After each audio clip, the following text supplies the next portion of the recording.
Sir, ma'am, please step aside. These seats aren't available for people like you."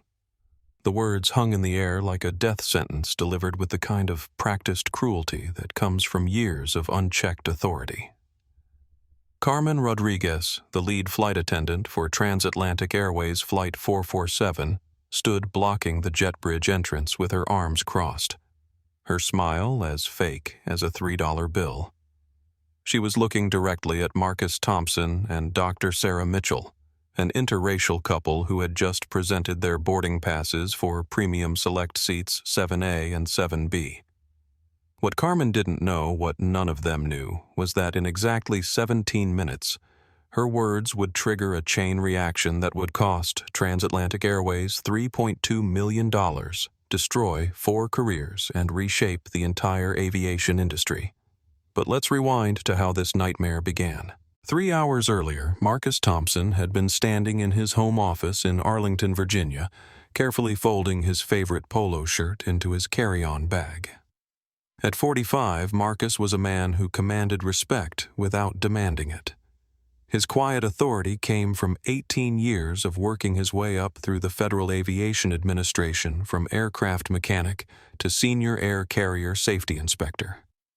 He was the kind of man who could ground an entire fleet of planes with a single signature, who had prevented countless disasters through meticulous attention to detail and an unwavering commitment to safety. His salt and pepper hair was neatly trimmed, and his casual travel clothes, dark jeans, and a navy polo were chosen for comfort on the long flight ahead. Marcus had learned long ago that respect should never depend on a uniform or a suit, though he'd also learned that the world didn't always agree with that philosophy. "You almost ready, beautiful?" he called to his wife, who was in their bedroom finishing her packing. Dr. Sarah Mitchell emerged with a small wheeled suitcase and a smile that could light up a runway. At 42, Sarah was one of the most brilliant minds in aviation medicine. She held a PhD in aerospace engineering and an MD specializing in aviation medicine, and she spent her days writing the protocols that kept flight crews alert and passengers safe. Her work on pilot fatigue guidelines had literally saved thousands of lives, though she rarely talked about it. Sarah was elegant in that understated way that comes from intelligence and confidence rather than expensive clothes. Today, she wore comfortable black pants and a soft gray sweater, her blonde hair pulled back in a simple ponytail. She carried herself with the grace of someone who had earned her place in rooms full of powerful men through brilliance and determination. 10 years, she said, reaching up to straighten Marcus's collar. "Can you believe it's been 10 years since we said, 'I do'?" Marcus smiled, remembering their wedding day. They'd met during a joint safety investigation 8 years before that, when Sarah had been brought in to analyze pilot error factors in a near-miss incident that Marcus was investigating from the mechanical side. She'd impressed him not just with her expertise, but with her ability to see the human element in what others treated as purely technical problems. "Best 10 years of my life," he said, pulling her close. "And Barcelona is going to be perfect. No regulations, no safety protocols, no emergency calls."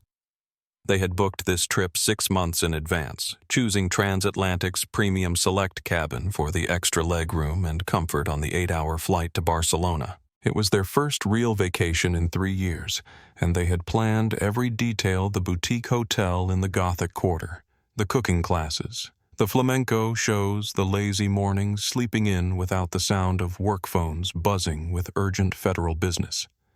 As they loaded their bags into Marcus's car, both of their work phones began buzzing simultaneously. Marcus glanced at his screen, a text from his colleague at the FAA's Safety Assessment Division. "Marcus, we need to discuss the transatlantic pending safety review when you're back. Some concerning patterns emerging." Sarah's phone showed a message from her assistant, Dr. Mitchell. "The new discrimination complaint protocols you've been developing are being fast-tracked. Major incident reported involving federal personnel." They looked at each other and laughed. "Turn them off," Sarah said firmly. "Whatever it is, it can wait 12 days. Marcus powered down his phone with theatrical ceremony. "Doctor, Sarah Mitchell. You have just witnessed a federal inspector go completely off duty. Sarah did the same. And you have just witnessed the FAA's chief discrimination protocol developer take her first real break in 2 years. They had no idea that within hours they would become the major incident involving federal personnel that Sarah's assistant had mentioned. The drive to Dulles International Airport took 45 minutes through typical Washington traffic.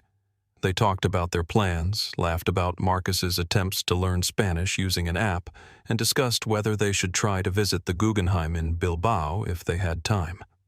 At the airport, they moved through the familiar rhythms of modern air travel check-in kiosks, security lines the long walk to their gate. Marcus carried their passports and boarding passes in a leather folio alongside his federal credentials that he carried everywhere out of habit. Sarah had her medical licenses and FAA identification in her purse documents that proved she was one of the most qualified aviation safety experts in the world. Neither of them thought about those credentials as they settled into the uncomfortable chairs at Gate B7, watching planes taxi past the windows. They were just Marcus and Sarah, a couple excited about their anniversary trip, completely unaware that they were about to become the center of a civil rights storm that would make national headlines. The first boarding call came at 2:45 p.m. We'd like to welcome our premium select and first-class passengers to begin boarding transatlantic flight 447 to Barcelona. Marcus stood and offered Sarah his arm with exaggerated gallantry. "Shall we, Mrs. Thompson-Mitchell?" She laughed and took his arm. "We shall, Mr. Thompson-Mitchell."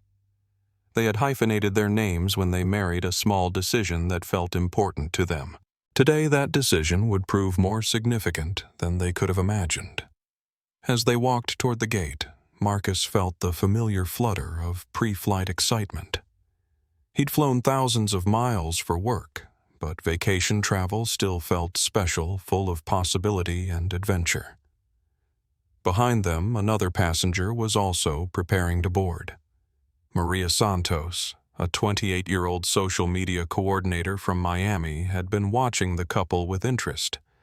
She'd noticed how comfortable they seemed together, how they moved with the easy synchronization of two people who genuinely enjoyed each other's company. As a Latina who had faced her share of discrimination, Maria had also noticed the subtle once-overs they'd received from other passengers in the gate area, the quick glances and whispered conversations. Maria had a habit of documenting her travels on social media, and something about the atmosphere at the gate had put her on edge. She discreetly pulled out her phone and started recording. Not because she expected anything dramatic to happen, but because she'd learned that sometimes it was important to have a record of how people were treated. Marcus and Sarah approached the gate agent, a middle-aged white woman whose name tag read Jennifer Walsh. They handed over their boarding passes with smiles. Jennifer scanned the passes, and her expression shifted almost imperceptibly. She looked at the passes again, then at Marcus and Sarah, then back at the passes. "Premium Select," she said, her tone carrying a note of surprise that made Marcus's smile fade slightly. "Yes," Sarah replied pleasantly. "Seats 7A and 7B." Jennifer held onto their boarding passes for a moment longer than necessary. "Priority boarding is typically for our frequent flyer members. Are you part of our rewards program?" Marcus reached for his wallet and pulled out his transatlantic rewards card gold level. "Yes, we are." Jennifer examined the card as if it might be counterfeit, then reluctantly handed back their boarding passes. "Enjoy your flight," she said, but her tone suggested she wasn't entirely convinced they would. As Marcus and Sarah walked down the jet bridge, Maria Santos was right behind them, her phone discreetly recording everything. The jet bridge felt longer than usual as Marcus and Sarah made their way toward the aircraft. The enclosed walkway hummed with the sound of air conditioning and the distant rumble of jet engines, but something else filled the space and tension that seemed to thicken with each step. Marcus had felt this feeling before. It was the weight of being watched, evaluated, and found wanting before he'd even spoken a word. It was the exhausting reality of being a successful black man in spaces where some people simply didn't expect to see him. At the aircraft door, a flight attendant stood greeting passengers with a practiced smile. Her name tag read Carmen Rodriguez, and she appeared to be in her late 30s with dark hair pulled back in a severe bun and makeup applied with military precision. Carmen had been with Transatlantic for 12 years, working her way up from domestic routes to international flights, and she took pride in what she considered her ability to read passengers. "Welcome aboard Flight 447, Carmen said, as Marcus and Sarah approached. Her smile was bright and professional as they handed over their boarding passes. Carmen glanced at the passes, and Marcus watched something shift in her expression. It was subtle but unmistakable, the slight tightening around her eyes, the way her smile became a fraction more rigid. "Premium. Select," she said, her tone dropping several degrees in warmth. "Right this way." She led them into the cabin, but Marcus noticed how she moved now with a stiffness that hadn't been there when greeting the white passengers ahead of them.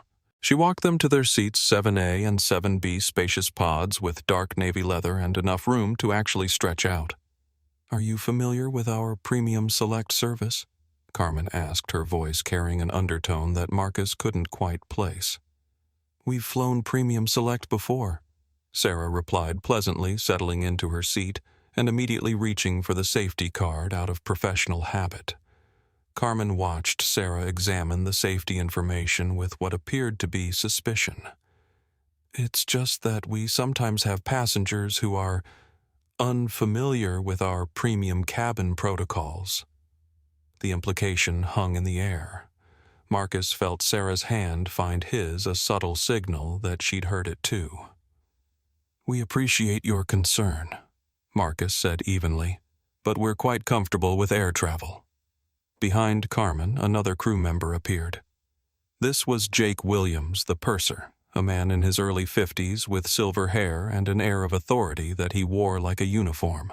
Jake had been with Transatlantic for 25 years, and in his mind, he'd earned the right to run his cabin the way he saw fit. Carmen leaned over to Jake and whispered something that Marcus couldn't hear, but he saw Jake's eyes flick toward them with sharp interest. Jake approached with a smile that didn't reach his eyes. "Mr. and Mrs. Thompson Mitchell." "Is it, Dr. Mitchell?" Sarah corrected gently. "But yes, of course. I'm Jake Williams, the purser for this flight.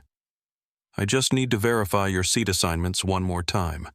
We've had some computer glitches today." Marcus pulled out their boarding passes again. 7A and 7B Premium Select. Jake barely glanced at the passes. "Yes, I see that. It's just that our system shows these seats may have been double booked. It's a rare computer error, but it does happen occasionally." Marcus knew airline reservation computers intimately. It was part of his job to understand every aspect of airline operations, and double booking in premium cabins was virtually impossible with modern reservation systems. This was a fabrication, and not even a sophisticated one. "I can assure you our reservations are legitimate," Marcus said, his voice remaining calm despite the rising tension in his chest. "Oh, I'm not questioning their legitimacy," Jake replied smoothly. "It's just that we need to verify the purchase method. Premium Select seats are quite expensive, and sometimes there are irregularities in how they're acquired." Sarah's jaw tightened. She'd written papers on discrimination in transportation, and she recognized the coded language Jake was using. "What kind of irregularities?" "Well," Jake said, his tone becoming more pointed, "sometimes people find ways to access premium seats that weren't, shall we say, obtained through normal channels." The accusation was crystal clear. Jake was suggesting they had somehow fraudulently obtained their tickets, and his reasoning was transparently based on their appearance and his assumptions about what kind of people could afford premium cabin seats. Marcus felt the familiar weight of exhaustion that came with these encounters. He could fight at demand to speak to supervisors, make a scene. but it was his anniversary and all he wanted was to get to Barcelona with his wife and enjoy their vacation. "Our tickets were purchased 6 months ago with my credit card," Marcus said quietly. "If you need verification, you can check with your customer service department." Behind them, Maria Santos had taken her seat in row 9 and was discreetly continuing to record. She'd heard enough of the conversation to understand what was happening, and her experience as a Latina woman in corporate America had taught her to recognize discrimination when she saw it. Other passengers were boarding now, and Marcus noticed how smoothly Jake and Carmen processed the white passengers around them. A businessman in an expensive suit was greeted warmly and offered champagne without any questions about his ticket legitimacy. An elderly white couple was helped to their seats with deferential attention. But when Jake returned to Marcus and Sarah, his demeanor shifted back to suspicion. "I'm going to need to see some additional identification," Jake announced loud enough that nearby passengers began to take notice. Additional identification for what Sarah asked, her professional demeanor beginning to crack. "It's standard procedure when there are questions about ticket validity," Carmen chimed in, though Marcus was certain this was not standard procedure at all. Marcus reached for his wallet, but something in him finally rebelled. "I've shown you our boarding passes, our frequent flyer cards, and offered to provide credit card verification. What exactly are you asking for?" Jake's expression hardened. "Sir, I'm going to need you to lower your voice." "I haven't raised my voice," Marcus replied, and indeed he hadn't.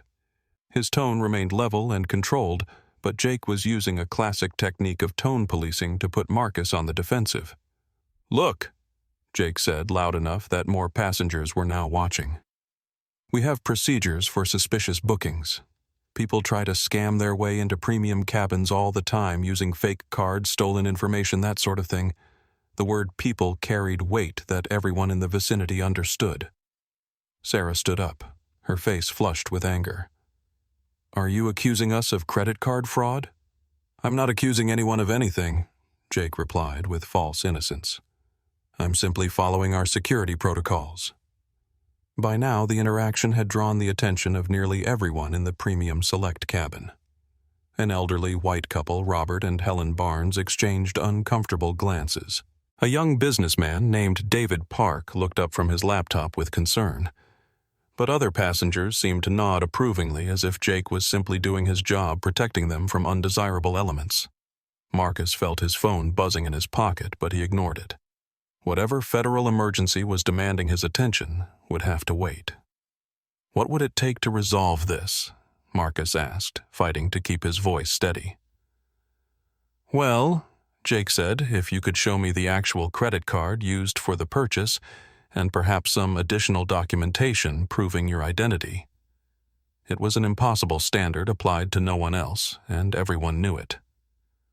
Marcus and Sarah had been singled out for extra scrutiny based on one thing, only the color of Marcus's skin and Jake's assumptions about who belonged in premium cabins. Behind the growing crowd of onlookers, Captain Richard Burke had emerged from the cockpit to see what was causing the delay in boarding. Burke was 48, a veteran pilot who had flown for transatlantic for 15 years. He prided himself on running efficient flights and maintaining order in his aircraft. Burke observed the scene for a moment, taking in the black man and white woman who appeared to be causing a disturbance, the passengers watching with interest, and his crew's attempts to handle what appeared to be a security situation. He made a decision that would haunt him for the rest of his career. "Is there a problem here?" Burke asked, his captain's uniform lending additional authority to his words. Jake turned to him with visible relief. "Captain, we have a situation with these passengers. There are questions about their ticket validity and their being uncooperative with our verification procedures." Burke looked Marcus and Sarah up and down, his gaze lingering on Marcus in particular. "I see. What seems to be the issue?" "There's no issue," Sarah said, her voice tight with controlled anger. "We have valid tickets for the seats we're occupying, and we've provided every form of identification that's been requested." Burke's expression suggested he wasn't convinced.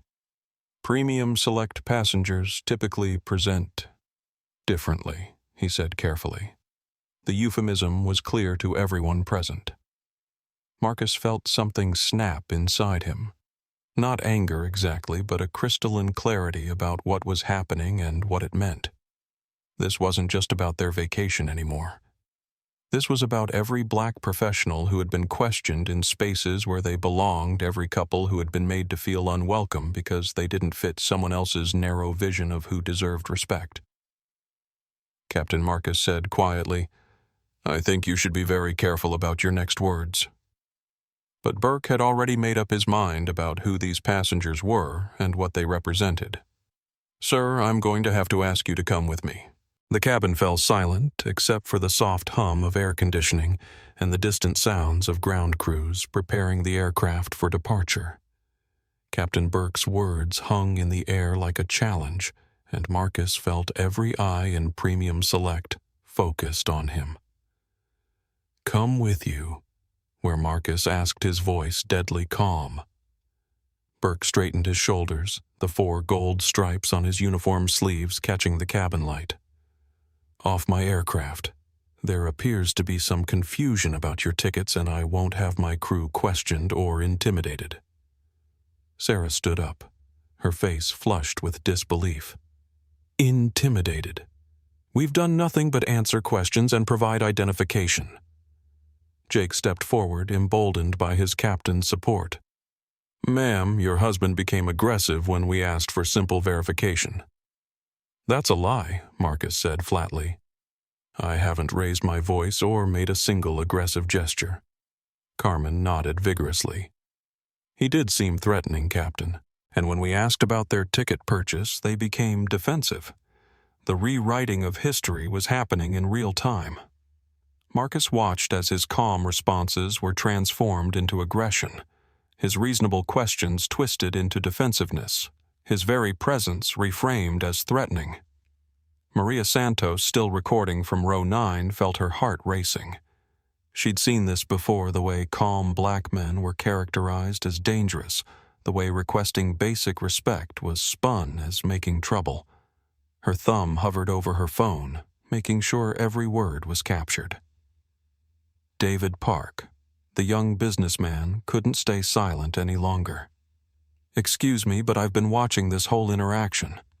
These passengers have been nothing but polite." Burke turned toward him with a sharp look. "Sir, please stay out of this. We're handling a security matter." "Security matter," David pressed. "What exactly is the security threat?" Jake jumped in. "Sir, these passengers presented questionable tickets and became uncooperative when we tried to verify their legitimacy." "I watched you process every other passenger in this cabin," David replied. "You didn't ask anyone else for additional identification or credit card verification." The truth of that statement hit the cabin like a physical force. Robert Barnes, the elderly white man in seat 5A, shifted uncomfortably in his seat. He'd been flying for 40 years, and he'd never once been asked to prove he hadn't stolen his ticket. Burke's jaw tightened. "I need to maintain order on my aircraft. These passengers are creating a disturbance. The only disturbance I see," said a new voice, "is the discriminatory treatment being documented on multiple phones right now." Everyone turned to see Maria Santos standing in the aisle, her phone held openly now, no longer pretending to hide her recording. Carmen whirled toward her. "Ma'am, you need to sit down, and phones need to be put away during boarding." Maria didn't move. "The phones will stay out until this harassment stops." Helen Barnes, who had remained quiet until now, spoke up in a shaky voice. "This doesn't feel right. These seem like lovely people." Her husband Robert nodded reluctantly. "I have to agree. This seems excessive." Burke was losing control of the situation, and he knew it. The support he'd expected from his passengers wasn't materializing, and the presence of recording phones meant this incident wouldn't stay contained within his aircraft. "Everyone needs to take their seats," Burke announced. "We have a schedule to maintain." Marcus looked around the cabin, seeing the faces of passengers who ranged from uncomfortable to openly sympathetic. He made a decision that surprised even himself. "Captain, I'm going to make this very simple for you. My wife and I are going to sit in our assigned seats, which we paid for, and you're going to treat us with the same respect you'd show any other passengers." Or what Burke demanded. Marcus reached into his jacket pocket, his movement deliberate and slow. Several passengers held their breath, not knowing what to expect. What he pulled out was a black leather wallet, which he opened to reveal a gold federal badge. "Or you're going to explain to your airline's executives why you violated federal civil rights law against a senior air carrier safety inspector from the Federal Aviation Administration." The effect was immediate and devastating. Burke's face went white. Carmen took a step backward, as if she'd been slapped. Jake's mouth fell open. Sarah reached into her purse and withdrew her own credentials. "Dr. Sarah Mitchell, Chief Aero Medical Standards Consultant, FAA. I believe you were questioning our qualifications." The cabin erupted in whispers. Maria Santos captured Burke's expression of pure horror as the reality hit him. David Park let out a low whistle. The Barnes couple looked at each other with wide eyes. Burke's career flashed before his eyes. 15 years of flying, thousands of successful flights, his retirement pension, his family's financial security.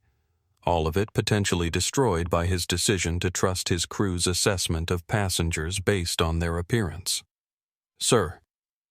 "Ma'am, Burke stammered, but Marcus held up a hand. "Captain Burke, what's your employee number?" Burke's voice came out as a whisper. 4751. Carmen Rodriguez. Employee number. Carmen was trembling now. 2847. Jake Williams. Jake couldn't speak. He just shook his head, the weight of 25 years with the airline suddenly feeling like an anchor dragging him down. Sarah's voice cut through the silence like a scalpel. "Gentlemen, lady, you've just committed multiple federal violations. Discrimination based on race, denial of services paid for in good faith, and harassment of federal aviation safety officers." Marcus's phone, which had been buzzing consistently, finally demanded his attention. He answered it without taking his eyes off Burke. "Thompson." "Marcus, thank God. We need you to emergency inspect a transatlantic flight. We've had reports of crew misconduct and potential safety violations." Marcus looked around the cabin at the faces watching him, at his wife's tight expression, at the crew members who had just destroyed their careers. "I'm already on it," he said into the phone. "This is Flight 447, and I'm implementing an immediate crew safety evaluation." Burke found his voice. "Sir, please, we didn't know." "You didn't know what?" Sarah interrupted. "That we were human beings deserving of basic respect, that paying customers shouldn't be harassed and humiliated because of their race." Carmen was crying now, mascara starting to run down her cheeks. "I'm sorry, I just thought." "You thought what?" Marcus asked. "That black people can't afford premium seats, that interracial couples are automatically suspicious, that your assumptions were more important than our dignity." The weight of their actions was crushing the crew. Jake, who had been so confident in his authority minutes earlier, was now faced with the reality that his prejudices had been exposed in front of dozens of witnesses, recorded on multiple phones, and directed at two of the most powerful people in aviation safety. Maria Santos had stopped recording and was now openly applauding. "This is justice," she said loudly. "This is what accountability looks like." David Park stood up. "Sir, ma'am, for what it's worth, this passenger witnessed everything. These crew members profiled you from the moment you boarded." Other passengers were nodding agreement. The Barnes couple looked ashamed, realizing they had initially been willing to go along with the discrimination because it didn't affect them directly. Burke made one last desperate attempt to salvage the situation. "Please, we can make this right. We can upgrade you to first class, provide compensation." Captain Marcus interrupted. "You can't bribe your way out of civil rights violations." Sarah was already on her phone. Dr. Mitchell here. I need to report a federal incident involving airline discrimination against FAA personnel. Flight 447 Transatlantic Airways, currently at Gate B7, Dulles International. The words federal incident seemed to echo through the cabin. Passengers realized they were witnessing something that would make national news. Burke's radio crackled to life.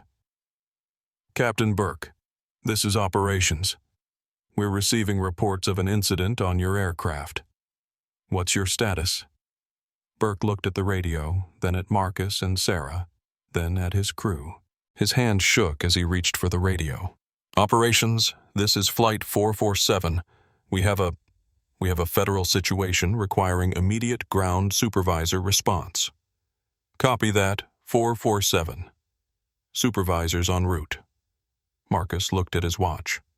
17 minutes. From boarding to federal investigation in 17 minutes. That might be a record. Sarah squeezed his hand. I'm proud of you for staying calm. Marcus squeezed back. I'm proud of us for not backing down. Around them, the cabin was buzzing with conversation. Passengers were texting, making calls, posting to social media. The hashtag transatlantic discrimination was about to explode across the internet. Carmen was sobbing openly now. My kids. I have kids.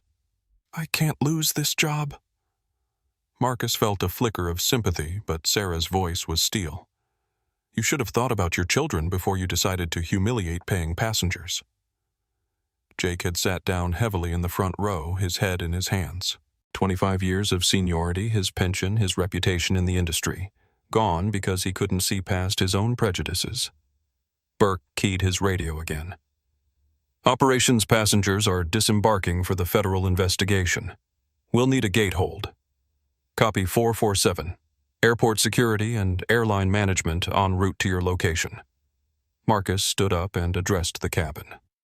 Ladies and gentlemen, I apologize that your flight has been delayed due to this incident.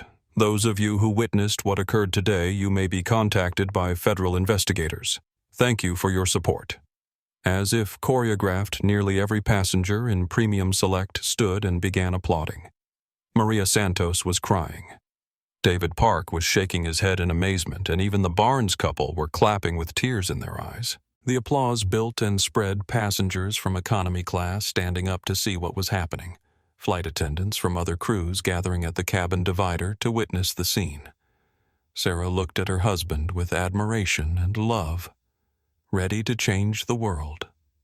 Marcus smiled for the first time since boarding. With you, always. As they gathered their belongings, preparing to meet with federal investigators, neither of them could have imagined the shockwaves their 17 minutes of courage would send through the aviation industry. The crew of Flight 447 was about to learn that some mistakes don't just get you fired. Some mistakes change federal law. The next 20 minutes unfolded like a carefully orchestrated nightmare. But instead of Marcus and Sarah being the victims, the tables had completely turned. Airport security arrived at the gate in the form of two officers, Roberto Martinez and Jennifer Walsh, both of whom had been expecting to handle a routine passenger removal situation. What they found instead was a cabin full of agitated passengers, a crew in various stages of emotional breakdown, and two federal aviation inspectors who had just documented multiple civil rights violations on video. Officer Martinez, a 10-year veteran of airport security, approached Captain Burke first. Captain, we received a call about disruptive passengers. Burke's voice cracked as he responded. Officer, there's been a misunderstanding. These passengers are federal employees. Sarah stepped forward, her credentials already in her hand. Officers, I'm Dr. Sarah Mitchell, FAA Chief Aeromedical Standards Division. This is my husband, Marcus Thompson, Senior Air Carrier Safety Inspector. We've just documented extensive discrimination by this crew. Officer Walsh examined their credentials with growing alarm. Federal badges were unmistakable, and both Marcus and Sarah carried the kind of high-level security clearances that made airport security officers very nervous about making mistakes. Ma'am, can you walk me through what happened here? Marcus gestured toward Maria Santos, who was still recording everything. This passenger captured the entire interaction on video. We were harassed, profiled, and ultimately threatened with removal because this crew assumed we couldn't afford our tickets. Carmen, who had been sobbing quietly, suddenly erupted. We didn't know. We thought they were trying to scam their way into premium seats. People do it all the time. Officer Martinez turned to her sharply. Ma'am, are you saying you targeted these passengers based on their appearance? Jake tried to salvage the situation. It was a legitimate security concern. Their tickets seemed suspicious. David Park, who had been watching from his seat, stood up. Officer, I'm a corporate attorney, and I witnessed this entire incident. These crew members never asked any other passenger for additional identification. The discrimination was obvious and documented. Maria Santos held up her phone. I've got video of the whole thing. They profiled this couple from the moment they stepped on the plane. Other passengers began speaking up, their voices overlapping in a chorus of support for Marcus and Sarah. The elderly Barnes couple, despite their initial discomfort, found their voices. This was wrong, Helen Barnes said firmly. Completely wrong. These are clearly educated professional people who were treated terribly. Her husband Robert nodded. I've been flying for 40 years and I've never seen anything like this. It was pure prejudice, plain and simple. Officer Walsh was making notes rapidly, realizing that what had started as a routine call was turning into a federal incident with multiple witnesses and video evidence. Captain Burke Officer Martinez said, we're going to need you and your crew to come with us for questioning. Burke's face was gray with shock. What about our flight schedule? We have passengers to transport. Marcus stepped forward. Captain, as a senior FAA safety inspector, I'm implementing an immediate crew fitness evaluation. You and your crew are suspended from flight duties pending federal investigation. The weight of those words hit like a physical blow. Burke grabbed the nearest seat for support. Carmen's sobs became wails. Jake just stared straight ahead, his face blank with shock. Sarah was on her phone with the FAA's crisis management team. Yes, this is Dr. Mitchell. I need immediate supervisor response to Dulles Gate B7, transatlantic flight 447. Multiple violations, hostile crew, federal personnel targeted. Yes, I'll hold for the director. The passengers in the cabin were rapidly taking sides, with the vast majority supporting Marcus and Sarah. A few passengers, uncomfortable with the turn of events, tried to distance themselves, but their voices were drowned out by the growing chorus of support. Maria Santos had switched to live streaming and her viewer count was climbing rapidly. Y'all, this is insane. This airline crew just discriminated against federal aviation inspectors, the people who literally keep planes safe, and they got caught on camera doing it. The comments on her stream were exploding. This is why we need to record everything. Sue them into bankruptcy. Those crew members just ended their careers. Justice being served in real time. Burke's radio crackled again. Captain Burke. This is VP of Operations, Patricia Valdez. What is your status? Burke looked at the radio like it was a snake. He knew that Patricia Valdez was one of the most powerful executives at Transatlantic, and he was about to deliver news that would ruin her day, her quarter, and possibly her career. Ma'am, we have a federal incident involving crew discrimination against FAA personnel. The flight is suspended, crew is suspended, and federal investigators are en route. The silence on the radio stretched for nearly 30 seconds before Valdez's voice returned, barely controlled. Did you just say discrimination against FAA personnel? Yes, ma'am. Jesus Christ, Burke. Hold position. Do not speak to anyone else until our legal team arrives. But it was far too late for damage control. Word was already spreading through the airport. Airline employees were gathering at nearby gates, and social media was beginning to light up with the story. Marcus received a call from his supervisor, Director James Harrison. Marcus, I'm getting emergency calls about Flight 447. Please tell me you're not involved in whatever's happening. James. I'm not just involved. Sarah and I are the victims. Transatlantic crew discriminated against us, tried to remove us from our paid seats, and created a federal incident. We need full investigation protocols. Harrison's sigh was audible. How bad is it? Marcus looked around the cabin at the crying flight attendants, the ashamed captain, the angry passengers, and the security officers taking statements. James, this is going to be a career-ending disaster for multiple people and a multi-million-dollar lawsuit for Transatlantic. I'll have a full team there within an hour. Sarah had finished her call and was now speaking with a representative from the Department of Transportation's Civil Rights Office. Yes, we have video evidence, multiple witness statements, and clear documentation of discriminatory treatment. No, we cannot resolve this informally.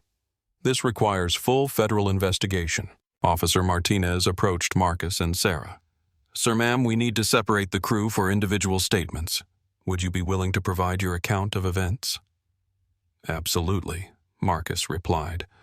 But I wanted on record that we were treated with dignity by airport security. The discrimination came entirely from airline crew. As they prepared to leave the aircraft for formal statements, Marcus turned to address the passengers one final time. Ladies and gentlemen, I want to thank you for your support today. What you witnessed was discrimination, pure and simple. Your willingness to speak up to record what happened and to demand better treatment for all passengers gives me hope that we can change this industry. The applause that followed was thunderous. Passengers were standing, some crying, all recognizing that they had witnessed something historic. Carmen Rodriguez made one final, desperate plea. Please, Dr. Mitchell, Mr. Thompson, I have 3 children. I can't lose my job. I made a mistake. Sarah looked at her with a mixture of sadness and steel.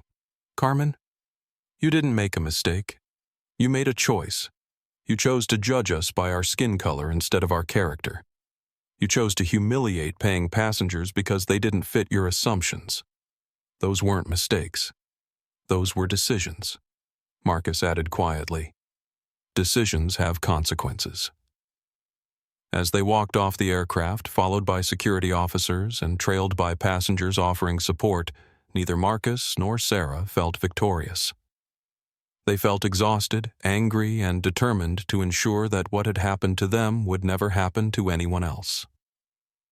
Behind them, Captain Burke sat alone in the cockpit, staring at his hands and wondering how 15 years of flying had just evaporated because he trusted his crew's prejudices more than his passengers' dignity. Carmen Rodriguez was escorted to a security office, her career effectively over her children's financial security destroyed by her inability to see past the color of a passenger's skin. Jake Williams followed in handcuffs not because he was being arrested, but because standard procedure required restraint for crew members involved in federal aviation incidents. His 25 years of seniority, his pension, his industry reputation, all gone in the span of one disastrous flight that never even took off. Maria Santos continued streaming as she walked through the terminal, her viewer count now over 100,000 and climbing. Justice was served today, she told her audience. But it shouldn't take federal badges for people to be treated with basic human respect. The ripple effects were already beginning. Transatlantic's stock price had started dropping as news of the incident spread.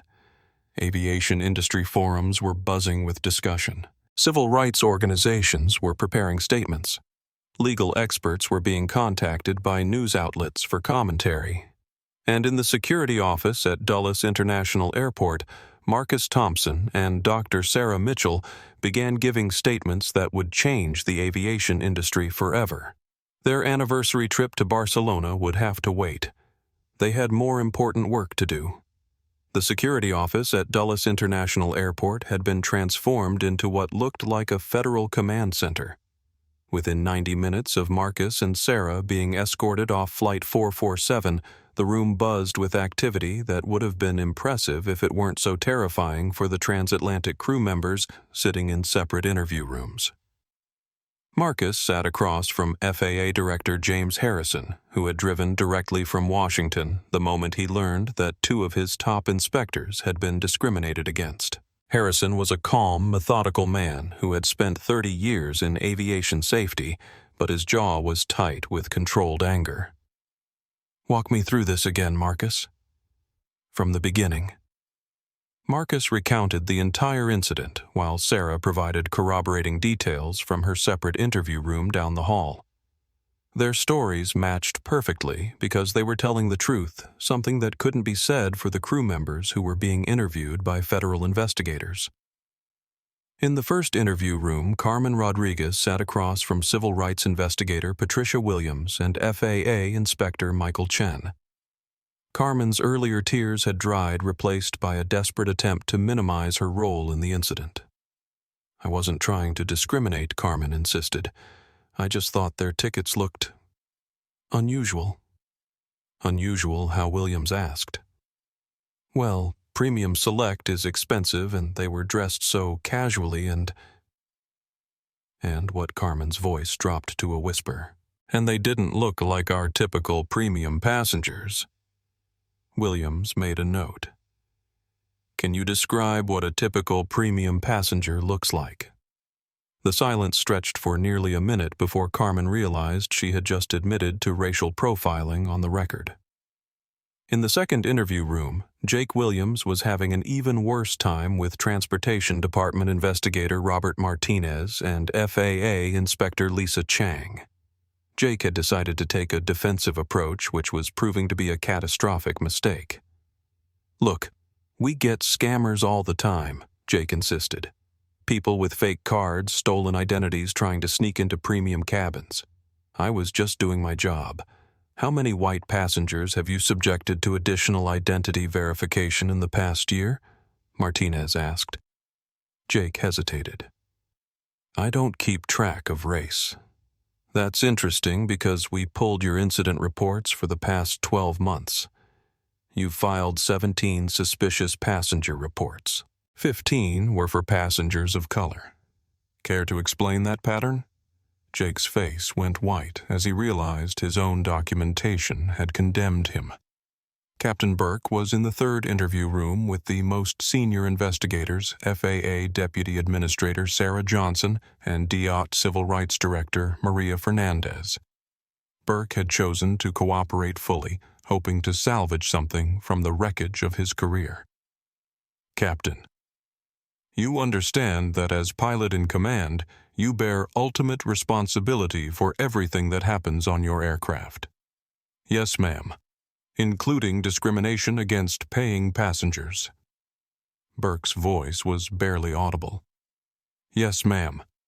Can you explain to me how a senior FAA safety inspector and the chief of aeromedical standards ended up being harassed and threatened with removal from your aircraft?" Burke had no good answer because there was no good answer. He had trusted his crew's assessment of passengers based on appearance rather than facts, and now his career was over. Meanwhile, in the main security office, Patricia Valdez, Transatlantic's VP of Operations, was experiencing every airline executive's worst nightmare. She sat across from Marcus and Sarah while her legal team huddled nearby, trying to contain a situation that was spiraling completely out of control. Dr. Mitchell, Mr. Thompson Valdez began, "Please understand that this incident does not represent Transatlantic's values or policies. We take discrimination very seriously." Sarah's response was ice cold. "Patricia, may I call you Patricia? Your crew subjected us to humiliation and discrimination that was documented on video and witnessed by dozens of passengers. Your captain threatened to have federal aviation inspectors arrested for the crime of flying while black. How exactly does that not represent your airline's values?" Marcus leaned forward. "Patricia, in the past 18 months, how many discrimination complaints has Transatlantic received?" Valdez glanced at her legal team nervously. "I don't have those numbers readily available." "I do," Marcus replied, pulling out his phone. 47 formal complaints alleging racial discrimination. 47 all dismissed as unsubstantiated or resolved through minor compensation. That's not a few bad apples. That's institutional bias. The legal implications were staggering. If Marcus and Sarah could prove a pattern of discrimination, Transatlantic faced not just federal fines, but massive class action lawsuits from every passenger who had been discriminated against. Sarah's phone buzzed with a text from her assistant. Dr. Mitchell news crews are arriving at the airport. This is going national. Indeed, word had leaked to the press with remarkable speed. Maria Santos's live stream had been picked up by major news outlets, and the story was spreading across social media like wildfire. The hashtag transatlantic discrimination was trending nationally. Video clips of the crew's breakdown were being shared thousands of times. News vans were pulling up to Dulles International Airport. In Transatlantic's corporate headquarters, CEO Thomas Brady was being briefed on what his communications director called the worst PR crisis in company history. "Sir, 2 federal aviation inspectors were discriminated against by our crew. It's on video. It's going viral. Our stock is down 12% and falling." Brady felt physically sick. He had spent 10 years building Transatlantic's reputation, and it was collapsing in real time because of the actions of 3 crew members who couldn't see past their own prejudices. Back at the airport, the investigation was uncovering evidence that the problem went deeper than just Flight 447. Federal investigators had seized Transatlantic's training materials and discovered protocols that, while not explicitly discriminatory, created frameworks that led to biased enforcement. Flight attendants were trained to identify suspicious passengers using criteria that disproportionately targeted people of color. Gate agents were encouraged to verify premium passengers who didn't fit certain profiles. Captains were given broad authority to remove passengers based on crew recommendations. Marcus reviewed the training materials with growing anger. "This isn't unconscious bias, Sarah. This is trained discrimination masquerading as security protocol." Sarah was examining incident reports on her laptop. "Marcus, look at this. In the past year, Transatlantic removed or denied boarding to 89 passengers for suspicious behavior or questionable tickets. Want to guess the racial breakdown?" The statistics were damning. 78 of the 89 passengers were people of color. 45 were black passengers. 23 were Hispanic. 10 were Asian. Only 11 were white, and those cases involved actual security threats or fraudulent documents. Director Harrison joined them as they reviewed the data. "This is beyond individual crew prejudice. This is pattern discrimination that rises to the level of federal civil rights violations." Outside the security office, news crews were setting up for live broadcasts. The story was being covered not just as an aviation incident, but as a major civil rights case, with implications for the entire transportation industry. Carmen Rodriguez was led out in handcuffs, not because she was being arrested, but because federal procedure required restraint for individuals involved in civil rights violations.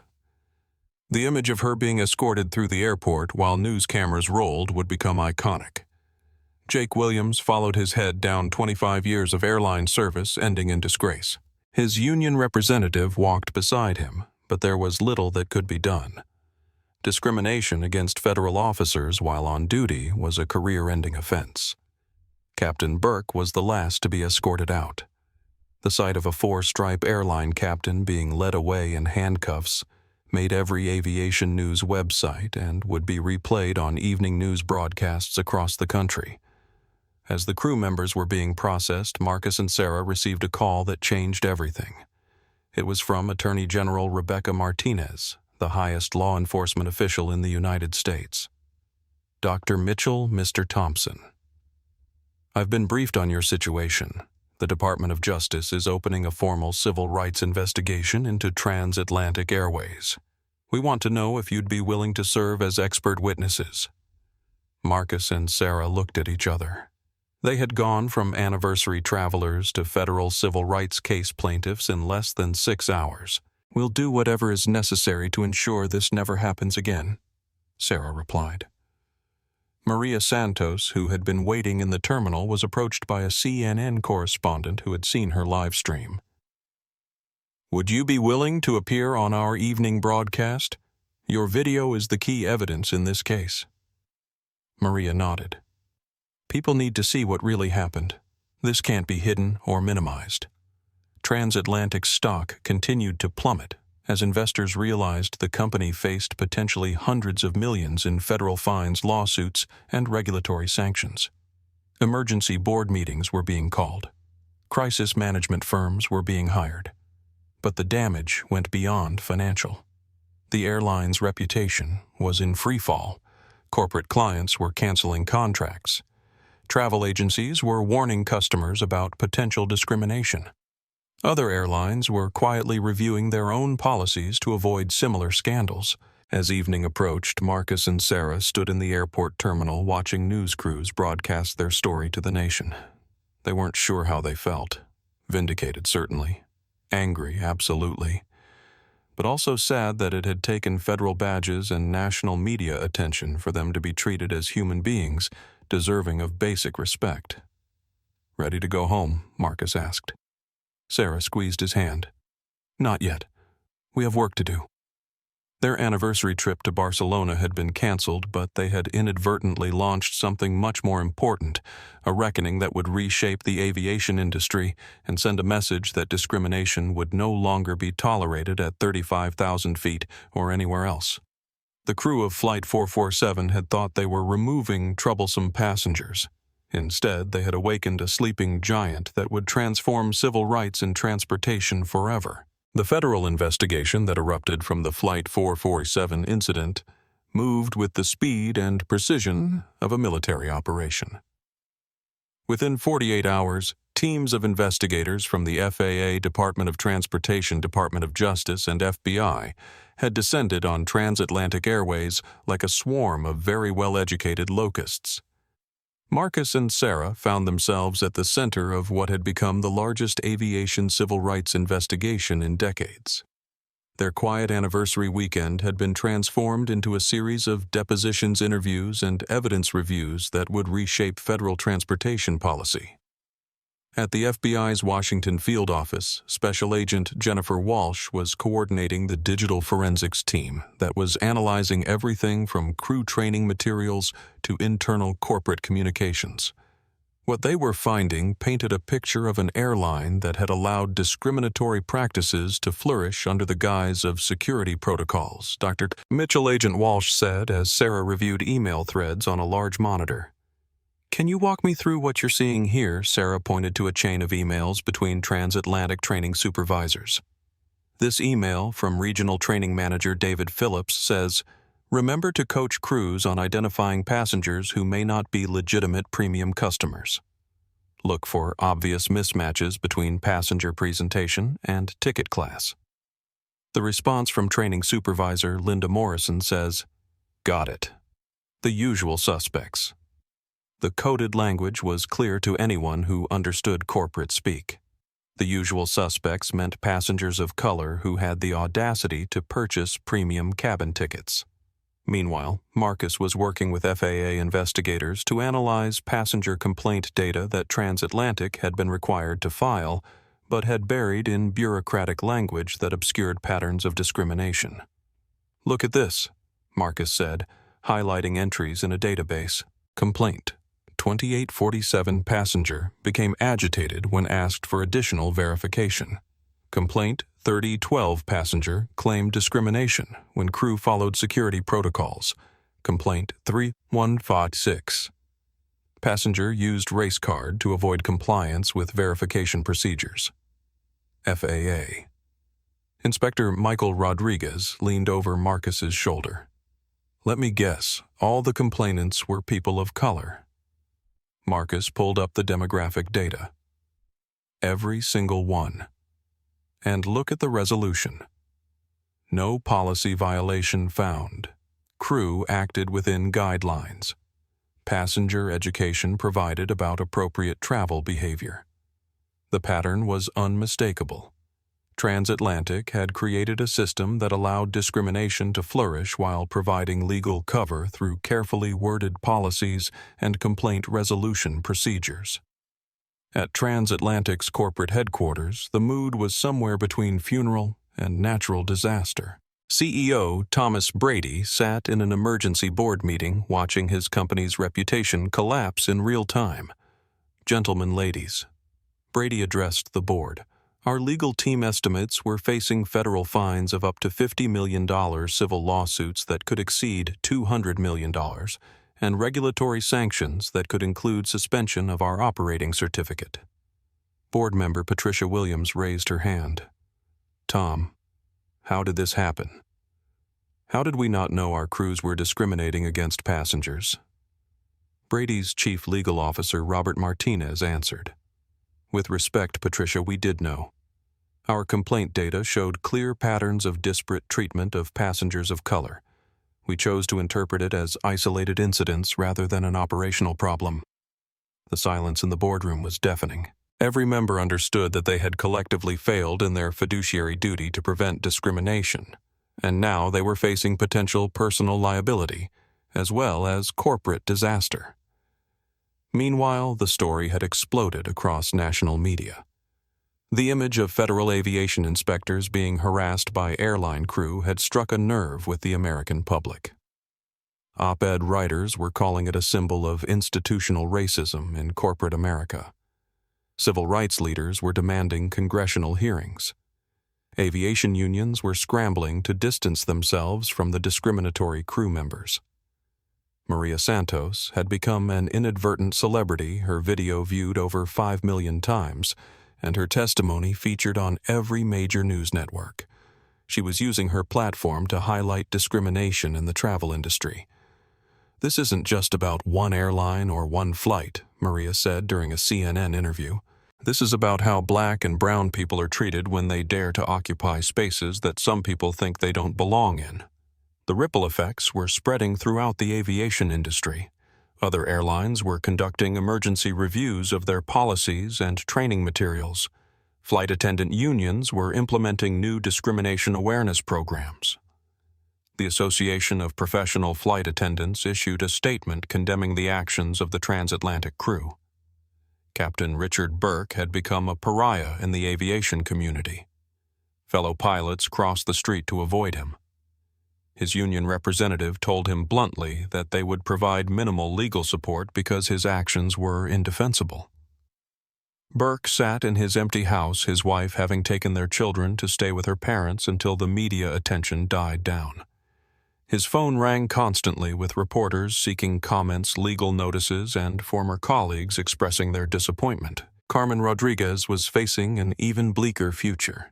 Her firing from Transatlantic had been immediate, and with cause, meaning she received no severance and no recommendation for future employment. Her FAA flight attendant certificate had been suspended, pending the federal investigation, effectively barring her from working in commercial aviation. With 3 children and a mortgage, Carmen was discovering that discrimination had consequences that extended far beyond the moment of poor judgment. She had applied for retail jobs, waitressing positions, anything that would pay bills, but her name was now synonymous with airline discrimination, making her virtually unemployable. Jake Williams was learning that 25 years of seniority meant nothing when you became the face of corporate prejudice. His pension was frozen pending the outcome of the federal investigation. His industry contacts were avoiding his calls. His reputation as a professional flight attendant was destroyed beyond repair. The 3 crew members had thought they were enforcing company policies and protecting premium cabin passengers from undesirable elements. Instead, they had exposed an entire industry's tolerance for discrimination and triggered reforms that would affect every airline in America. The investigation was uncovering evidence that Transatlantic's problems went far beyond the actions of 3 crew members. Internal documents showed that complaints of discrimination were routinely dismissed or minimized. Training materials used coded language that encouraged profiling. Performance evaluations rewarded crews for maintaining cabin standards that had clear racial undertones. Dr. Sarah Mitchell was particularly disturbed by the aeromedical implications of what they were discovering. Marcus. If crews are making decisions based on passenger appearance rather than behavior, they're not just discriminating, they're compromising flight safety. What happens when they miss actual security threats because they're focused on harassing law-abiding passengers? The question highlighted a dangerous paradox. Discrimination wasn't just morally wrong, it was operationally counterproductive. By focusing on passengers who didn't belong rather than actual security concerns, crews were creating the very problems they claimed to be preventing.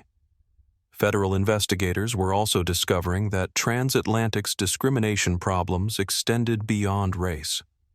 Data showed patterns of bias against passengers with disabilities, LGBTQ+ travelers, and customers whose English wasn't perfect.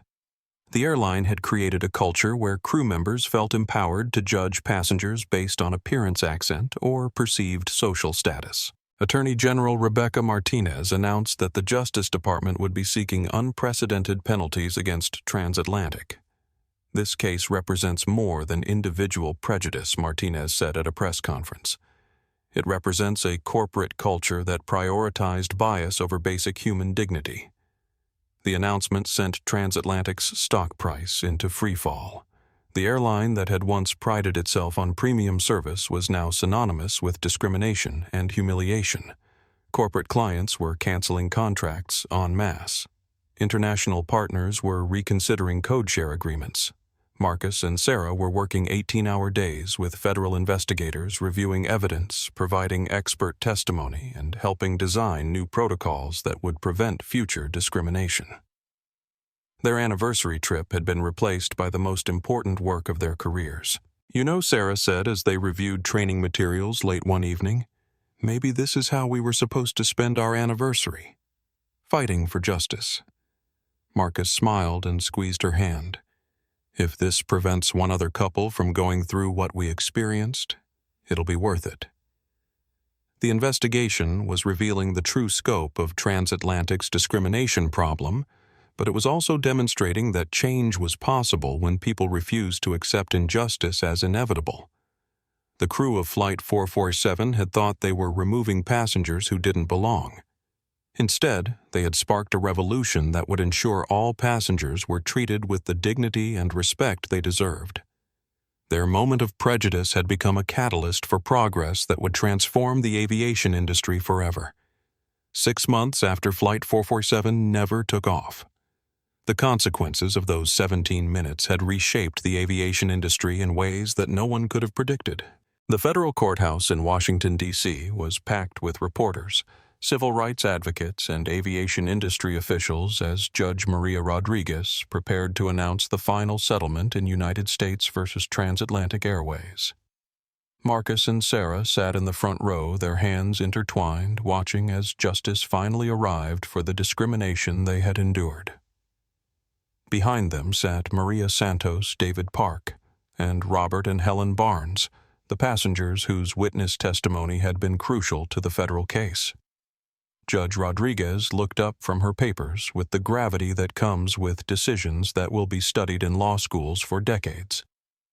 The court finds that Transatlantic Airways engaged in intentional discrimination against Dr. Sarah Mitchell and Mr. Marcus Thompson based on race in violation of federal civil rights law. The gavel came down like thunder. Transatlantic Airways was ordered to pay $3, $2 million in federal fines, the largest civil rights penalty ever imposed on an airline.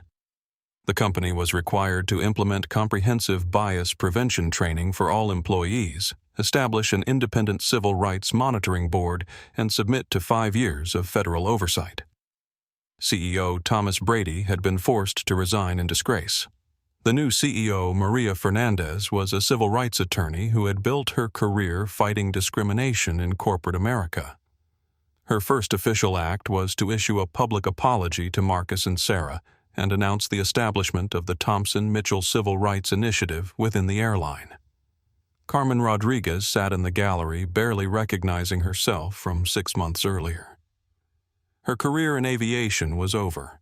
Her finances destroyed, her family struggling to survive on her husband's income alone. She had become a cautionary tale told in diversity training sessions across the industry. Jake Williams was facing personal bankruptcy. His pension had been forfeited, his industry contacts had abandoned him, and he was working night shifts at a warehouse trying to support a family while dealing with the depression that comes with having your life's work revealed as a monument to prejudice. Captain Richard Burke had lost everything. His pilot's license was permanently revoked, his reputation destroyed beyond repair. He sat in the courtroom's back row, a broken man who had learned too late that command authority means nothing without moral clarity. But the real victory wasn't in the punishment of those who had discriminated. It was in the transformation their actions had triggered. The Thompson-Mitchell Protocol had become the gold standard for preventing discrimination in transportation. Named after Marcus and Sarah, the protocol required airlines to document all passenger verification requests, undergo regular bias auditing, and implement real-time discrimination reporting.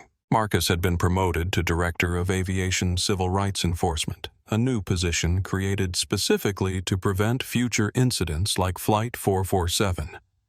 His first initiative was launching surprise audits of airline operations with federal investigators posing as passengers to test for discriminatory treatment.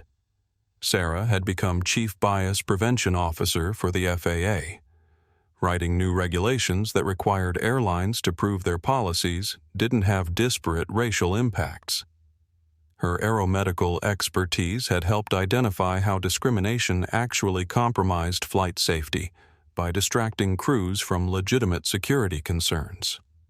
The changes weren't just regulatory. The story of Flight 447 had sparked a cultural shift in aviation.